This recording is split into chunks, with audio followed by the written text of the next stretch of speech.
여러분, 만약 억울하게 소송을 당하거나 돈을 받지 못해 재판을 청구했는데 1심, 2심에서 패소했다면 어떻게 하시겠어요? 도저히 받아들일 수 없다면 금액이 적더라도 대법원까지 가겠다 이렇게 생각할 수도 있겠죠. 그런데 우리 법에는 소송 금액이 적은 소액 사건의 경우 대법원에서 재판을 받아볼 기회를 아주 엄격히 제한하는 조항이 있습니다. 금액이 적다고 대법원에서 재판받을 권리가 없다니 이건 말이 안 된다며 헌법재판소로 간 사례가 있습니다. 헌법재판소는 이 소액 사건 상고 제한 조항에 대해 어떻게 판단했을까요? 한번 살펴보겠습니다. 안녕하세요. 대전에서 활동 중인 변호사 유지은입니다. 오늘 사건은 소액사건 심판법 제3조 위헌소원 2011년 6월 30일자 2010 헌바 395 사건입니다. 사건 개요 보겠습니다. 청구인은 2009년 6월 11일경 1번 국도를 타고 천안에서 공주 방면으로 이륜 자동차를 운전하여 가던 중 도로에 떨어져 있는 철판 조각에 그 이륜 자동차의 타이어가 찢어져서 타이어 교체 비용과 정신적 고통에 의한 손해를 입었다고 주장하면서 이 도로의 관리 주체인 국가를 상대로 손해배상 청구의 소를 제기했습니다. 2009년 11월 16일 1심 이제 기각되었고요. 항소심 역시 2010년 4월 29일 기각되었습니다. 이에 불복해서 청구인은 대법원에 상고하고 그 소송 계속 중 소액사건 심판법 제3조에 대하여 위헌법률 심판 제청 신청을 하였으나 대법원이 청구인 주장의 상고 이유가 소액사건 심판법 제3조 각 호에 정한 어느 경우에도 해당하지 아니한다는 이유로 2010년 9월 9일 상고를 기각하고 위 재정 신청도 기각을 했습니다. 이에 청구인은 2010년 10월 5일 소액사건 심판법 제3조가 청구인의 재판 청구권 그리고 평등권 등을 침해한다고 주장을 하면서 헌법소원 심판을 청구합니다. 이제 도로에 이런 게 떨어져 있는 경우에 작게 이렇게 뭐 크게 다치는 사람 없이 작은 사고로 끝나는 경우도 있지만 또 큰 사고로 이어지는 경우도 있을 수 있습니다. 그래서 도로 관리 주체인 이제 국가나 지자체 상대로 소송을 하거나 이러는 경우가 있는데요. 이게 좀 이기기 힘든 것이 그 법원에서도 이게 사람이 하는 일이다 보니 그 24시간 풀로 어느 지점에 뭐가 떨어져 있다, 낙하물이 떨어졌다라는 거를 바로 가서 처리를 할 수 있는 게 아니고 상시적으로 이제 돌아다니면서 확인은 한단 말이에요. 그 정도의 주의를 기울이고 낙하물 이제 이런 게 신고가 들어왔을 때 바로 조치를 하러 간다던가 이런 이제 시간적인 텀이 생길 수 있고 한 부분을 법원도 고려를 하기 마련입니다. 그래서 이게 이제 승소가 생각보다 쉽지 않고 국가가 자기들이 어떻게 관리를 했고 이제 직원들이 어떻게 가서 주기적으로 어떻게 했다는 요 내용을 전부 다 증거로 제출을 하거든요. 이제 그렇게 제출된 서류적인 증거들이 거의 완비되어 있으면 이제 원고 입장에서는 생각보다 승소가 쉽지 않은 그런 것이 있습니다. 네, 그러면 심판 대상 조항 보겠습니다. 이 사건 심판의 대상은 소액사건 심판법 1973년도 3월 24일 법률 제 2547호로 제정된 것 제3조가 헌법에 위반되는지 여부이며 심판 대상 조항 및 관련 조항의 내용은 다음과 같다. 이제 이렇게 헌법소원이나 저희가 이런 걸 할 때는 당시에 적용되는 법률이 어떤 내용인지를 보게 되거든요. 그래서 이때는 아마 이제 소액 사건이 2천만 원 이하인 사건이었을 것이고 2016년도에는 이게 상향이 돼서 3천만 원 이상, 그래서 현재는 이제 속가가 3천만 원 이하인 경우에는 소액 사건으로 들어갑니다. 변호사들이 이제 소액 사건으로 재판을 받고 싶지 않으면 3천만 100원 뭐 이런 식으로 속가를 조금이라도 넘게 초과가 되도록 해서 소송을 하는 경우들도 이제 있습니다. 이게 저희 뭐 소송 기술이라면 기술이겠죠. 심판 대상 조항 읽어보겠습니다. 소액사건 심판법 제3조 소액사건에 대한 지방법원 본원 합의부의 제2심 판결이나 결정, 명령에 대하여는 다음 각호의 일에 해당하는 경우에 한하여 대법원의 상고 또는 재항고를 할 수 있다. 제1호 법률, 명령, 규칙 또는 처분의 헌법 위반 여부와 명령, 규칙 또는 처분의 법률 위반 여부에 대한 판단이 부당한 때. 제2호 대법원의 판례에 상반되는 판단을 한 때.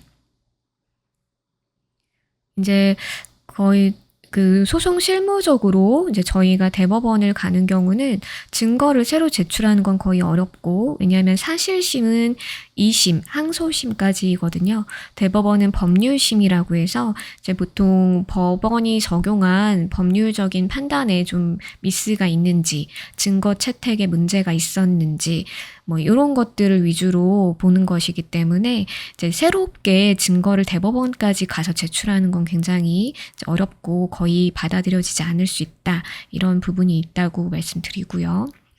이제 제가 지금 말씀드렸던 법률심이잖아요. 근데 그거보다 더 요건을 까다롭게 지금 엄격하게 정한 거예요. 그래서 법률, 명령, 규칙, 그리고 처분은 이제 행정소송의 대상이 이제 처분인데, 요런 게 헌법에 위반되었는지 여부, 아니면은 법률에 위반되었는지 여부, 요게 판단이 이제 잘못됐다.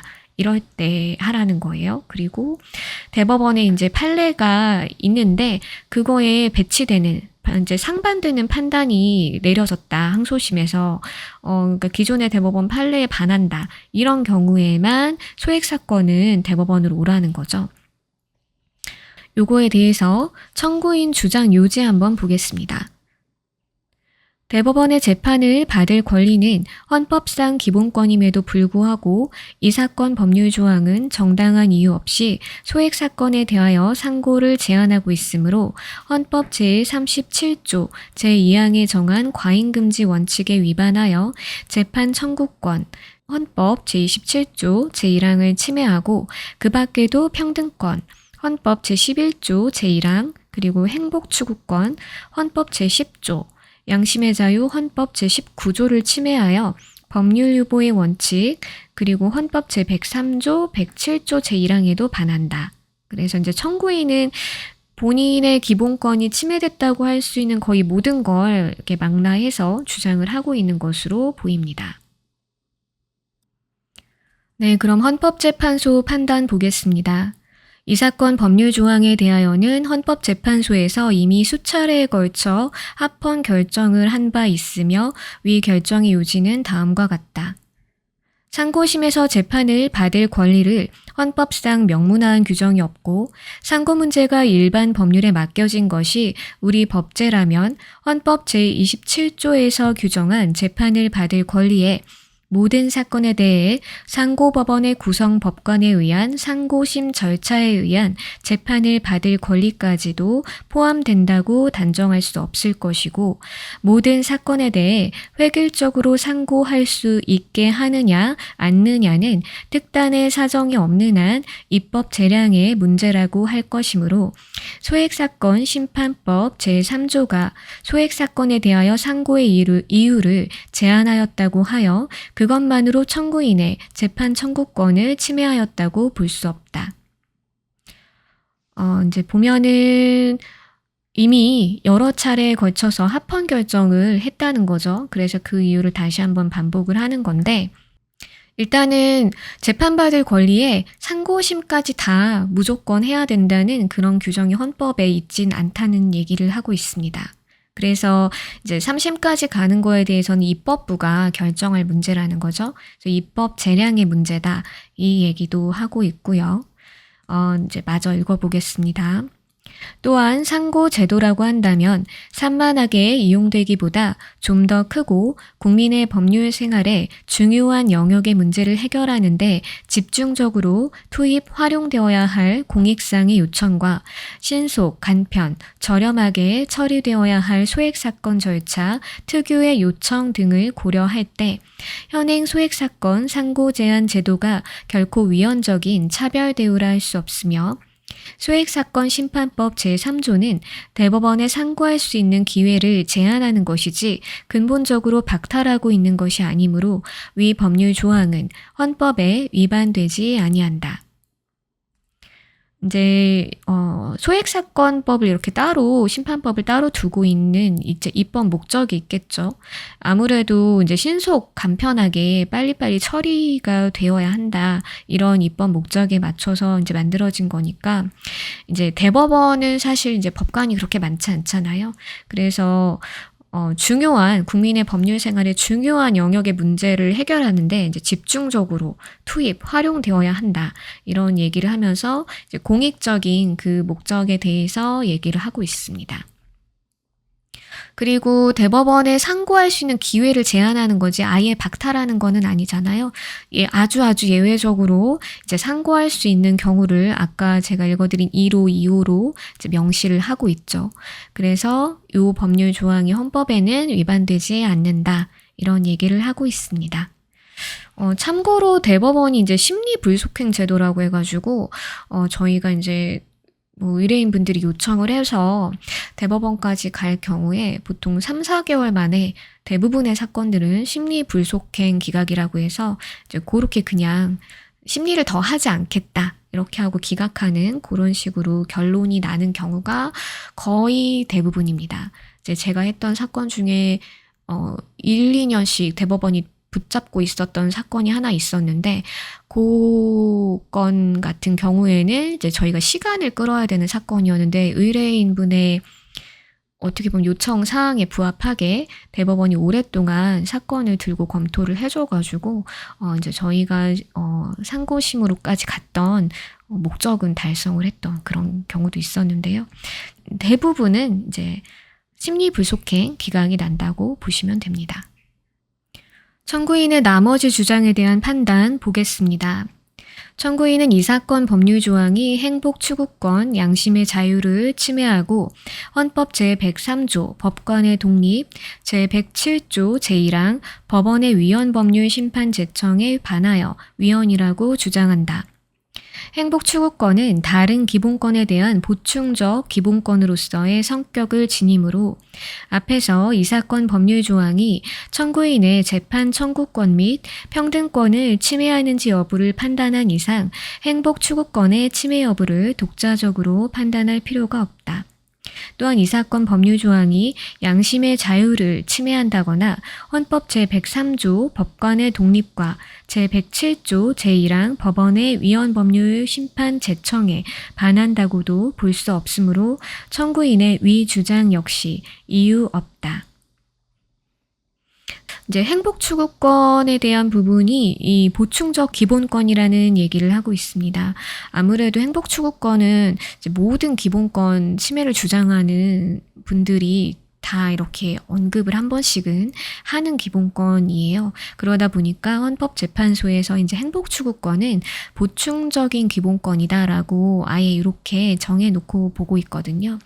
이제 좀 특별한 검토가 좀 필요한 그런 사안이 아니면 나머지 기본권 침해를 중점적으로 검토를 하고 행복 추구권까지는 잘 검토가 이루어지지 않는다 이렇게 보시면 됩니다.